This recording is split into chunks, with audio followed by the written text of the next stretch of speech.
오늘 마태복음 1장 1절부터 17절에 나오는 예수님의 족보 중에서 후반부 말씀을 읽었습니다.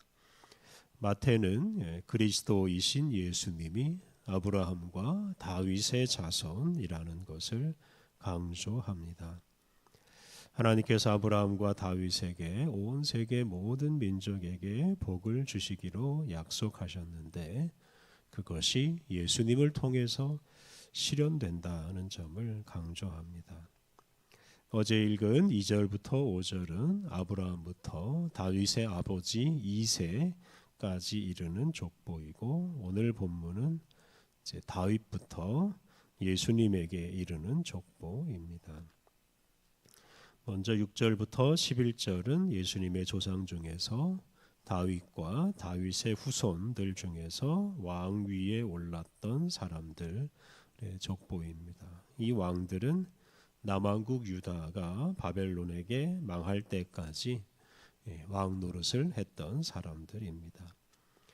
6절부터 11절 말씀. 이새는 다윗 왕을 낳으니라. 다윗은 우리야의 아내에게서 솔로몬을 낳고 솔로몬은 르호보암을 낳고 르호보암은 아비야를 낳고 아비야는 아사를 낳고 아사는 여호사밧을 낳고 여호사밧은 요람을 낳고 요람은 우시야를 낳고 우시야는 요담을 낳고 요담은 아하스를 낳고 아하스는 히스기야를 낳고 히스기야는 므낫세를 낳고 므낫세는 아몬을 낳고 아몬은 요시야를 낳고 바벨론으로 사로잡혀 갈 때에 요시야는 여고냐와 그의 형제들을 낳으니라. 예수님의 조상 중 왕이었던 사람 다윗부터 여고냐 또는 여호야긴까지 14명을 나열하였습니다. 열왕기하에 나오는 왕들과 비교하면 이 8절 하반절에 나오는 요람과 우시야 사이에 세 왕이 빠져 있습니다. 즉 여호람, 아하시야, 요아스가 빠져 있습니다. 마태복음은 뒤에 나오는 17절을 보면 이 14라는 수를 강조합니다. 그래서 이 14라는 수에 맞추어서 열왕기하에 나오는 족보를 일부는 빼고 요약했다고 할 수 있겠습니다. 또 새번역 성경과 새한글 성경은 아사를 아삽으로 아몬을 아모스라고 번역을 했습니다. 이 번역이 원문에 보다 충실한 번역입니다. 이렇게 마태복음의 족보에 나오는 왕의 이름과 열왕기하에 나오는 왕의 이름이 조금 다릅니다.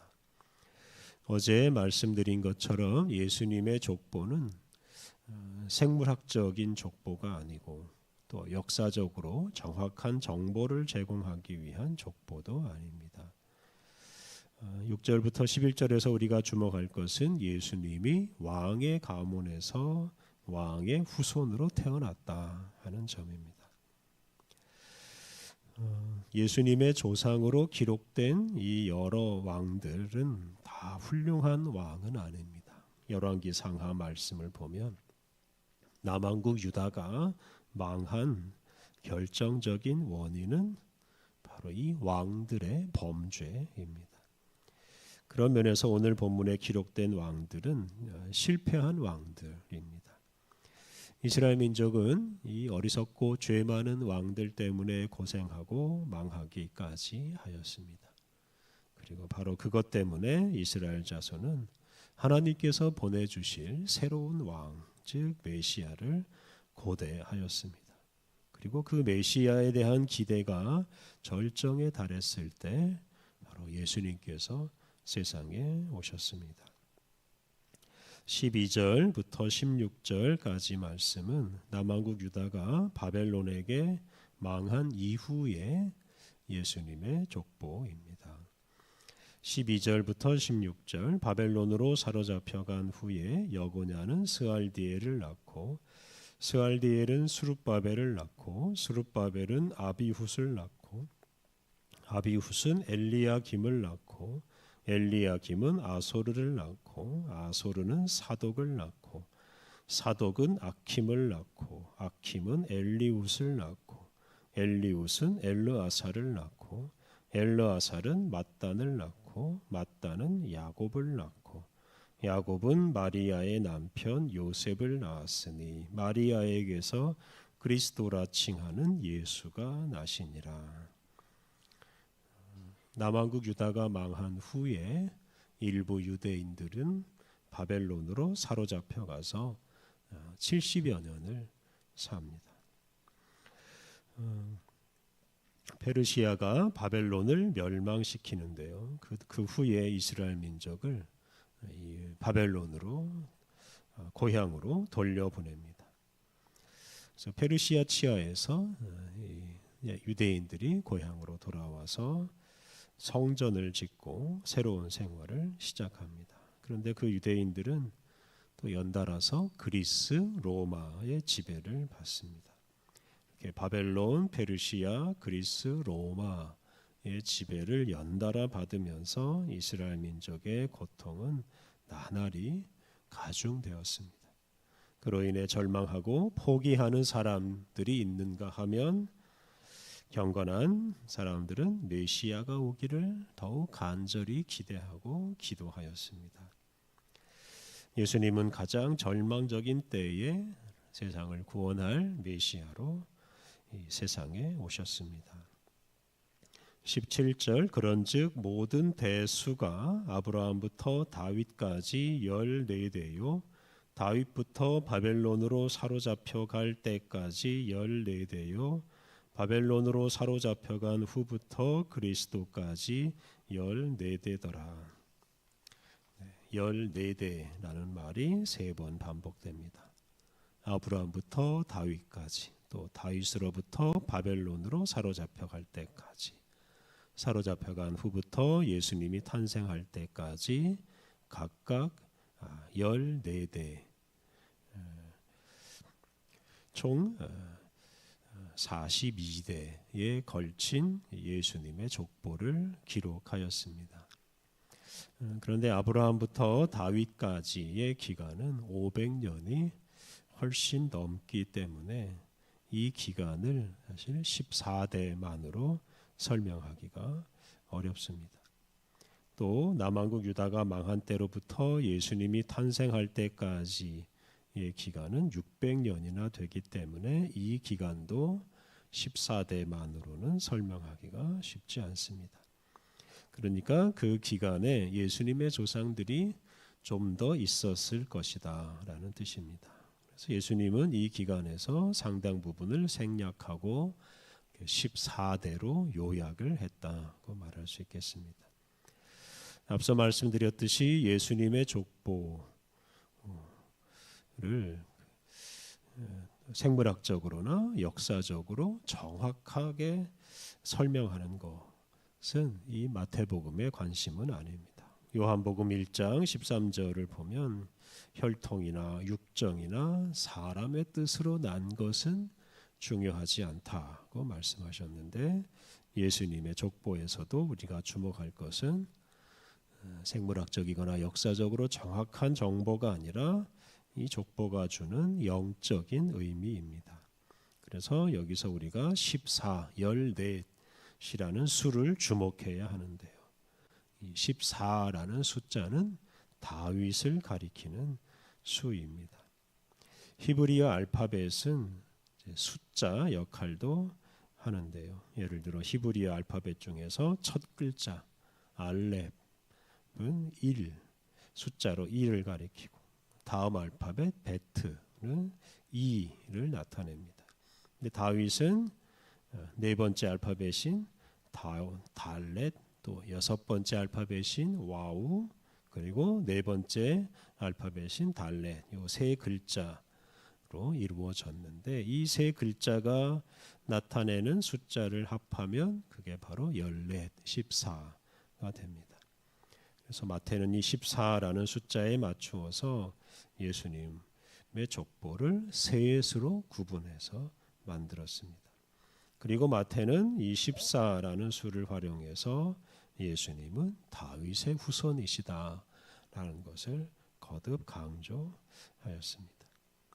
구약 시대의 하나님은 다윗의 후손 중에서 세상을 구원할 메시아를 보낼 것이라고 약속하셨습니다. 그런 의미에서 장차올 메시아는 제2의 다윗이라고 할 수 있고 예수님이 바로 제2의 다윗입니다. 그래서 마태는 이걸 강조하기 위해서 14라는 수를 반복해서 사용하였습니다. 예수님은 제2의 다윗으로 세상에 오셔서 온 세상을 정의롭고 평화롭게 다스리시는 왕이십니다. 오늘 우리 시대의 문제 중에 하나는 바로 이 통치자입니다. 쿠데타나 부정선거 같은 부정한 방법으로 통치자가 되어서 국민을 억압하는 통치자들이 참 많습니다. 또 정당한 선거를 통해서 통치자가 되었어도 국민들을 괴롭히고 국제사회를 분열시키고 전쟁을 일으키는 통치자들도 많습니다. 그래서 우리 이 통치자가 바로 우리 사회의 가장 큰 골칫거리라고 할 수 있습니다. 이 때문에 우리 사회는 늘 선한 통치자를 갈망합니다. 이러한 시대에 우리 그리스도인들은 제2의 다윗으로 온 세상을 구원할 메시아로 세상에 오신 예수님이 온 세상을 구원하실 유일한 통치자라는 사실을 굳게 믿고 예수님이 온 세상의 유일한 왕이시라고 선포하며 살아야 합니다. 그리고 사람들을 예수님의 다스림 아래로 초대해야 합니다. 예수님은 세상에 오셔서 하나님의 나라가 가까이 왔다고 선포하셨습니다. 그리고 그 하나님의 나라로 우리를 초대하시고 하나님 나라 백성으로 살게 해 주셨습니다. 예수님은 우리들이 당신을 왕으로 모시고 오직 당신의 다스림을 따라서 하나님 나라 백성으로 살기를 바라십니다. 온 세상 모든 민족이 예수님을 왕이요 구원자로 영접할 때 세상의 다른 모든 통치자들은 다 사라지고 오직 예수님의 다스림 아래에서 평화를 누리며 살게 될 것입니다. 그러한 때가 올 때까지 우리의 통치자는 오직 예수님이시다라는 사실을 마음에 새기고 세속의 통치는 거부하고 오직 예수님의 뜻을 따라서 예수님의 백성으로 살아가야 하겠습니다. 우리 함께 기도하겠습니다. 하나님, 어리석고 불의한 통치자들 때문에 고생하는 이 세계를 긍휼히 여기시고 온 인류를 위한 새로운 왕으로 예수님을 보내셔서 새로운 역사를 이루어 주시니 감사합니다. 하나님, 우리가 예수님을 왕으로 모시고 사는 사람인 것을 마음에 새기고 오직 예수님의 다스림 아래에서 예수님이 이루어 가시는 하나님 나라를 선포하게 하옵소서. 거룩하신 하나님, 우리에게 새 날을 주시니 감사합니다. 추운 날씨에 우리의 마음은 주님의 사랑으로 더 뜨거워지게 하여 주옵소서. 우리가 더 뜨거운 사랑을 이웃에게 전파하며 오늘 하루를 살게 해 주옵소서. 오늘 모든 일정을 주님께 의탁하오며 예수님의 이름으로 기도드립니다. 아멘.